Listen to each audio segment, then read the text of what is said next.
G welcome back to the second segment of legally speaking called community Gup Shup, جس میں ہم آپ کے کامنٹس اور آپ کے پوسٹ پہ اپنا کامنٹ دیں گے. کوئی آپ نے احمد دیکھی تھی کوئی ریسنٹ؟ جی رملا, میں نے صرف آپ کے کامنٹ ہی نہیں دیکھا, میں نے کامنٹ دیکھا جس پہ آپ ایکسپرٹ ہیں. So you are ask the expert in this particular I would say segment. وہ شکیل احمد بولو صاحب کہتے ہیں کہ can any one tell me, یہ جو SIMs net work franchise Gs you phone you know all of that, میں نام لیے بغیر کہوں گا, یہ ہمیشہ سم پر سانگس اور کوئی نات رکھے ہوتے ہیں اس پر جو وہ اپنے ایڈورٹائزمنٹس کرتے ہیں. اس پر کوئی سائبر لا اٹریکٹ ہوتا ہے وداؤٹ نیمنگ دیم. آپ نے ابھی recently you know I have to tell the audience کہ ابھی recently I hired Ramla for one of my cases and she got me this case from the honourable Lahore high court. She won the case. آپ بتائیں جی, but یہ case ہو سکتا ہے, مجھے آپ بتائیں. اس میں ہو سکتا ہے جی, بالکل ہو سکتا ہے. اور جو ہماری پی ٹی اے کے 2-3 انسٹرکشنز ہیں, پی ٹی اے کے قانون میں اس کی پروویژن موجود ہے جس کے تحت اگر آپ کو کوئی انڈیو میسج, کوئی انڈیو ایسی چیز جو کہ آپ کو تنگ کرتی ہے یا that you haven't subscribed to, yes that you haven't subscribed to, so then you can obviously lodge a complaint with PTA and PTA will take care of that. So any provider regardless of its name, ہم نام نہیں لینا چاہیں گے, so کوئی بھی جن کے خلاف آپ کمپلینٹ کرنا چاہتے ہیں بلو صاحب, آپ کمپلینٹ کریں. وکیل آپ کے سامنے حاضر ہے. پرمیشن اور وہ لے لیتے ہیں نا پہلے کنسنٹ, جب آپ سم خریدتے بھی ہو تو وہ پہلے ہی آپ سے سائن کروا لیتے ہیں کہ اچھا ٹھیک ہے کوئی بھی ایڈورٹائزمنٹ ہوگی. دیٹ ڈز ناٹ مین کہ آپ اس وہ کنسنٹ جو ہے اس میں یہ کنسنٹ ریڈ نہیں کیا جا سکتا کہ آپ کو اننیسیسری چیزیں, because then it's basically a conflict between that consent and the statutory provision. So statutory provision will prevail. So statute کی پروویژن بڑی ایکسپلسٹلی کہتی ہے کہ آپ کو جس طرح آپ لیٹ سے آپ کو میسیجز آ رہے ہوتے ہیں کہ آپ یہ کریں, پرانے اے سی مجھے بھیج دیں, مجھے اس طرح کے بڑے میسیجز آتے ہیں, گٹر صفائی اور you know all of that. So these are unwanted messages as defined under the law. تو یہ ٹھیک, شکیل احمد صاحب آپ کو اس کا جواب مل گیا. You can definitely so these companies. Can I point out this interesting post جو مصطفیٰ لقمان نے پوسٹ کیا ہے, یہ پیمرا کا ڈیسیجن ہے. اینڈ میں یہی کہنا چاہوں گی کہ پیمرا جو ہے اینیمل رائٹس کے بارے میں اتنے کنسرنڈ ہے, لیکن انسانوں کے رائٹس پہ وہ ان کا جو بیسک کانسٹیٹیوشنل رائٹ ہے, رائٹ ٹو انفارمیشن, اس پہ وہ انہوں نے واپس لے لیا ان سے. نہیں, ہم آپ کے سب کے رائٹس پہ بھی اتنے ہی پریشان ہیں جتنا ہم جانتے کے رائٹس پہ پریشان ہیں. بٹ میں تو آپ کو ایز کاؤنسل آف کمپلینٹس چونکہ آئی سٹ آن دیٹ, تو اس کی بات کر سکتا ہوں. ہمارے سامنے جو کیسز آتے ہیں تو we try and take cognisance of that. Animal rights جو کہ ہم نے پہلے ڈسکس کیا. پر اس کی لاجک کیا ہے کہ کیوں ڈیسائیڈ کیا کہ جی جو بھی ڈسکشنز ہوا کریں گی, جو گورنمنٹ جو بھی کیبنٹ میٹنگز ہوئیں گی وہ آپ ایئر نہیں کر سکتے, جو بریفنگز ہوں گی that you can use later on. I personally feel, because میں سمجھتا ہوں کہ وہ جو سینکشن ہے آن دیز ڈسکشنز, یہ سینکشنز آرٹیکل 19 اور 19A کے ٹچ اسٹون پر دیکھی جائے تو غلط ہے. وی لیو ان اے ورلڈ جہاں پر ہم وی کی ناٹ اپلائی ریسٹرکشنز. سو اگر ریسٹرکشنز ایک ریگولیٹری باڈی آؤٹ رائٹ آپ کے کانسٹیٹیوشنل رائٹ وائلیٹ کر رہی ہے, تو واٹس دا I think اس کو چیلنج کیا جا سکتا ہے and somebody will challenge it. کوئی جو بندہ obviously میڈیا سے ہی چیلنج کرے گا. اگر آپ آرٹیکل 19 کو ایگزامن کریں تو اس میں بھی subject to reasonable restrictions imposed by law ہے.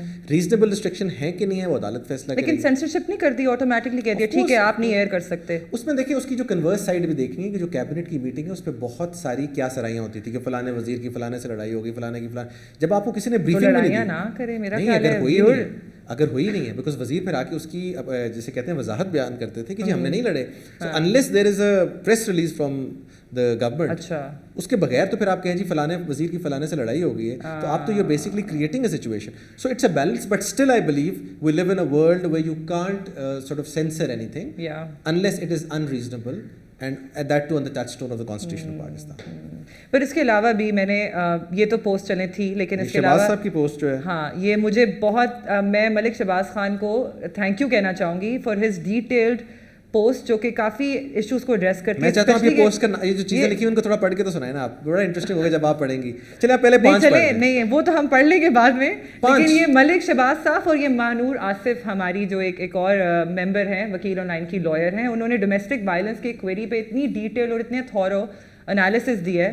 میں یہ ویسے شہباز والی بات ہے نا, اس کو تھوڑا سا بڑھانا چاہتا ہوں. اچھا, اب جو لائرز آ رہے ہیں ان کے اندر جو سب سے بیسک ایک چیز کی ڈرتھ ہے وہ ہے کہ they are not willing to read land revenue laws, land آپ کی جو یہ ریکارڈز مینیول ہے, پھر آپ کا پٹوار سسٹم ہے. ہمارے time per I actually under went a course for about 3 months کا تھا پٹوار سسٹم کا. سو یہ جو ساری ٹرمینالوجیز ہیں, کھیوٹ, کھتونی, خسرہ, کتئی, میوٹیشن, وراثت, ہبا, پھر اس کے بعد حد بست, This is very helpful. These are very helpful and